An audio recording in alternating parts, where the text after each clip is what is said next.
Hello সবাইকে, কেমন আছো তোমরা সবাই? আশা করি ভালো আছো, সুস্থ আছো। আবারও নতুন একটা ব্লগ নিয়ে হাজির হলাম তোমাদের মাঝে।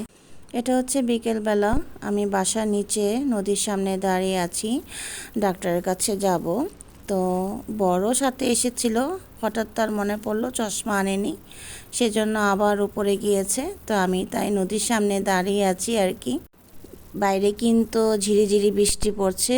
প্রথমে আসলে আমি ভেবেছিলাম কি নদীর মধ্যে বৃষ্টি ফোঁটা পড়ছে, সেজন্য এরকম লাগতেছে, কিন্তু পরে খেয়াল করে দেখলাম কি এগুলা মাছগুলো না লাফাচ্ছে। তোমরা দেখো খেয়াল করে ভালো করে। তো এরকম দৃশ্য আসলে আমি এর আগে কখনো দেখিনি। আমি দেখে সত্যি অবাক হয়েছিলাম যে এটা কী কারণে, বৃষ্টির কারণেই কি মাছগুলো লাফাচ্ছে, সেটা সঠিক আমি জানি না। তোমরা যদি কেউ জানো তাহলে অবশ্যই জানায়ও। এই দেখো কেমন বৃষ্টি, আস্তে আস্তে হাঁটছিলাম, যদি পড়ে যাই সেই কারণে আর কি। তো এই যে পপুলারে এসেছি, এসে দেখি প্রচুর ভিড়। হ্যাঁ, এত মানুষ দেখে আসলে খুব খারাপ লাগে। দেখে মনে হয় কি আমরা কেউই সুস্থ নাই, সবার ভিতরে কোনো না কোনো রোগ বাসা বেঁধেছে। ডাক্তারের কাছে আসলে আসলে দেখা যায় মানুষ কতটাই অসুস্থ আজকাল। অনেকগুলা টেস্ট দিয়েছিল, সেটার রিপোর্ট নিয়ে আজকে ডাক্তারের কাছে এসেছি আর কি। তো good morning my to family, এটা হচ্ছে তার পরের দিন সকালে। তো শরীর একটু ভালো লাগতেছিল, ভাবলাম বারান্দার গাছগুলা একটু কেটে ছেটে দেই আর কি, কারণ অনেক ডালপালা গজিয়ে গেছে। আর যেহেতু সামনে শীত আসতেছে, তো ডালপালাগুলো একটু কেটে দিলে মশা একটু কম হবে আর দেখতেও ভালো লাগবে, নতুন ডাল গজাবে। সে কারণে আর কি একটু কেটে দিচ্ছি। তো অনেক বড় বড় হয়ে গেছিল। যাই হোক, দেখো এই ছোট্ট বারান্দায় কত গাছ লাগিয়েছি। আসলে বুঝতে পারিনি, একটা একটা করে গাছ লাগাতে লাগাতে এখন অনেক গাছ হয়ে গেছে। এখন এগুলাকে আমি আসলে তেমন যত্ন করতে পারতেছি না, যেহেতু অসুস্থ থাকি আজকাল বেশি, সেই কারণে গাছের যত্ন নেওয়া তেমন হচ্ছে না। তো দেখো এই ছোট্ট বারান্দায় কত ডাল বেরিয়েছে, সব কিন্তু কাটতে পারি নেই, কারণ শরীর খারাপ লাগতেছিল। তো কিছুটা রয়ে গেছে, এটা আবার অন্যদিন করব। এই তো অনেকটা হালকা হয়ে গেছে। তো নিচের গাছগুলো না কেটে একদম ছাঁটাই করে দিয়েছি, যাতে আবার নতুন ডাল গজায়। এই তো দেখো একদম পরিষ্কার হয়ে গেছে। আর এখানে দেখো ঘাস ফুল ফুটেছে। তোমরা হয়তো ভাবতে পারো এটা দেখানোর কি আছে, আসলে আমার কাছে দেখাতে খুব ভালো লাগে, কারণ আমি ফুল অনেক ভালোবাসি। তোমরা তো জানোই, যারা আমার রেগুলার ভিডিও দেখো তারা বলতে পারবা।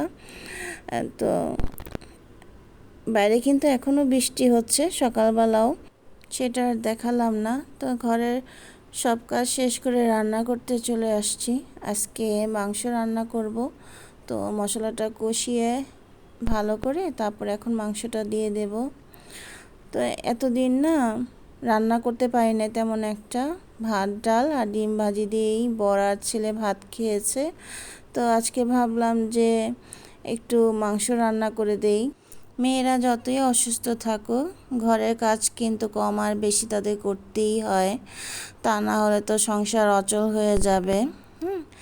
তাই মেয়েদেরকে আমি মনে করি সবার আগে সুস্থ থাকতে হবে। আমরা যদি সুস্থ থাকি তাহলে পরিবারটাও সুস্থ থাকবে, ভালো থাকবে, তাই না? আর বেশি দিন যদি মেয়েরা অসুস্থ হয়ে ঘরে পড়ে থাকে, তখন স্বামীরাও তেমন পছন্দ করবে না। তো মেয়েদের কাজ ছাড়া আসলে গতি নাই। যতদিন কাজ করতে পারবা ততদিনই সবার কাছে ভালো থাকবা। বাসায় ভালো কিছু রান্না হলে দেখা যায় বর আর সন্তানকে খাইয়ে আমরা খুশি থাকি, আমরা নিজেরা কিন্তু তেমন খাই না। তো সেজন্য আমি মনে করি সবারই সমান খাওয়া উচিত, কারণ মেয়েদেরকে সবার আগে সুস্থ থাকতে হবে। মেয়েদের অনেক দায়িত্ব, সংসার সামলানো, সন্তানকে সামলানো, স্বামী, পরিবার, আত্মীয় স্বজন সব কিছু মেয়েদেরকেই সামলাতে হয়। তাই আমি মনে করি মেয়েদেরকে সবার আগে সুস্থ থাকতে হবে, কিন্তু আমরা তো সেটা করি না। আমরা দেখা যায় নিজের প্রতি অনেকটাই অবহেলা করি, মানে নিজের খেয়াল রাখি না, নিজের যত্ন নেই না, মনে করি এই তো করবো না, একটু পরে করব, আজকে না কালকে করব, এরকম করতে করতে দেখা যায় দিন চলে যায়। হ্যাঁ, তখন আস্তে আস্তে আমরা অসুস্থ হয়ে যাই। অসুখ তো আর বলে কয়ে আসে না। তাই সবার আগে নিজেকে সুস্থ রাখতে হবে, নিজের খেয়াল রাখতে হবে, নিজেকে ভালোবাসতে হবে, তাহলেই আমরা ভালো থাকবো। এই ভিডিওটা হচ্ছে গত বৃহস্পতিবার আর শুক্রবার 2 দিনের ভিডিও একসাথে করে আমি আজকের ব্লগটা তৈরি করেছি।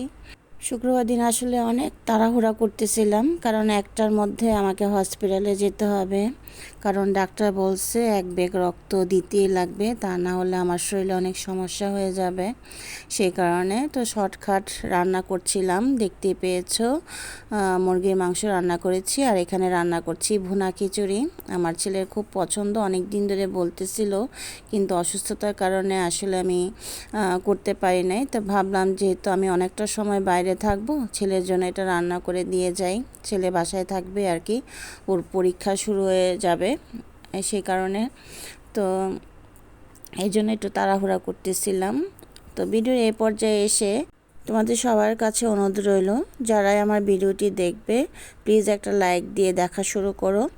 আর যারা নতুন আমার ভিডিওটি দেখছো, তোমাদের কাছে যদি আমার ভিডিওটি ভালো লেগে থাকে তাহলে সাবস্ক্রাইব করে আমার পাশে থাকতে পারো।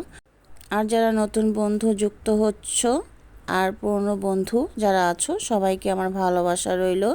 আমার প্রতিটা ভিডিওতে দেখা যায় যে লাইকের সংখ্যা কম, কমেন্টসের সংখ্যা বেশি। শুধু আমার না, প্রতিটা আপুদেরই দেখতেছি, কিন্তু কেন তোমরা এরকম করো আমি বুঝি না। একটা লাইক দিলে কি সমস্যা হয়? আমি যার ভিডিওই দেখি সবার আগে একটা লাইক দিয়ে তারপর দেখা শুরু করি। তোমাদের কাছে অনুরোধ রইল, শুধু আমি না, যার ভিডিওই দেখবে প্লিজ একটা লাইক দিয়ে দেখা শুরু করো। যাই হোক, এখন ভিডিওর প্রসঙ্গে আসি। এই তো আমার রান্না হয়ে গেছে, আমি কিন্তু ছোলা বুটও রান্না করেছি, তোমরা দেখতে পেয়েছো। হ্যাঁ, বিকেলের জন্য, কারণ রক্ত দেওয়ার পরে না কিছু খাওয়া যায় না 1-1.5 ঘন্টা, সেটা আমি জানতাম না। ওখানে যাওয়ার পর জানতে পেরেছি আসলে রক্ত দেওয়াটা এত সহজ না যতটা মানুষ ভাবে। হ্যাঁ, ওখানে যাওয়ার পর আমি অনেক কিছু জানতে পেরেছি, শিখতে পেরেছি। তো বললো যে রক্ত দিলে নাকি খিঁচুনিও উঠে।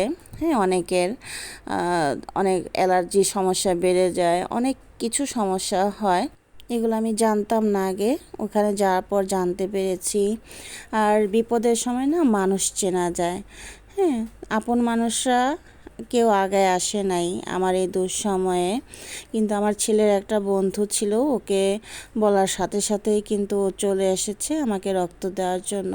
তো এখন ভিডিওর প্রসঙ্গে একটু কথা বলি। এটা হচ্ছে লাকি ব্যাম্বো গাছ, এটা মাটিতে লাগানো ছিল, অনেক বড় হয়েছিল, হঠাৎ করে গাছটা মরে গেল। তারপরে ওই শিকড় থেকে না এই ছোটো ছোটো গাছ হয়েছে, কিন্তু বাড়তেছিল না, ওভাবেই রয়েছে আর নষ্ট হয়ে যাচ্ছিল। তখন মাটি থেকে আমি উঠিয়ে ফেলছি, উঠিয়ে এখন জলের মধ্যে রেখেছি, তোমরা দেখতেই পেয়েছো।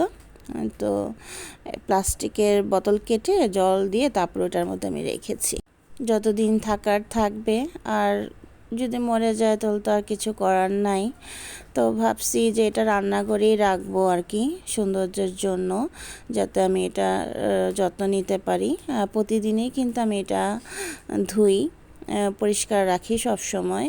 তো রান্নার শেষে রান্নাঘরটা পরিষ্কার করাটা কিন্তু অনেক জরুরি, কারণ সাথে সাথে না করলে দেখা যায় পরে আর আলসামির কারণে হয়ে ওঠে না, তেল কাজটা কিন্তু একদম লেগে যায়।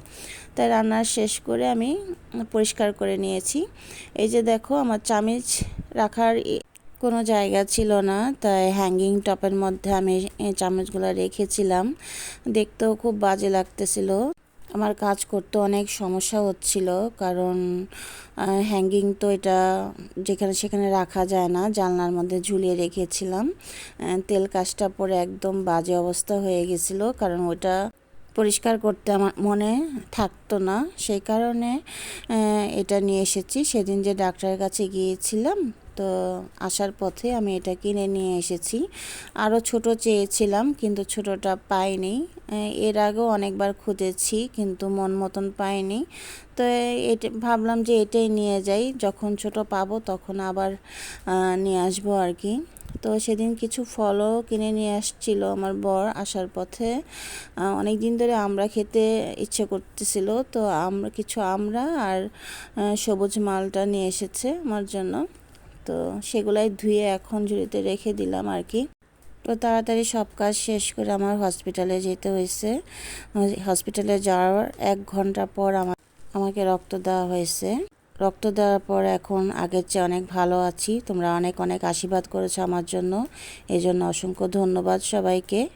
তো আজ এ পর্যন্তই, আবারও দেখা হবে নতুন কোনো ভিডিওতে। সবাই ভালো থাকো, সুস্থ থাকো এবং নিরাপদে থাকো এবং নিজের খেয়াল রাখো সবাই।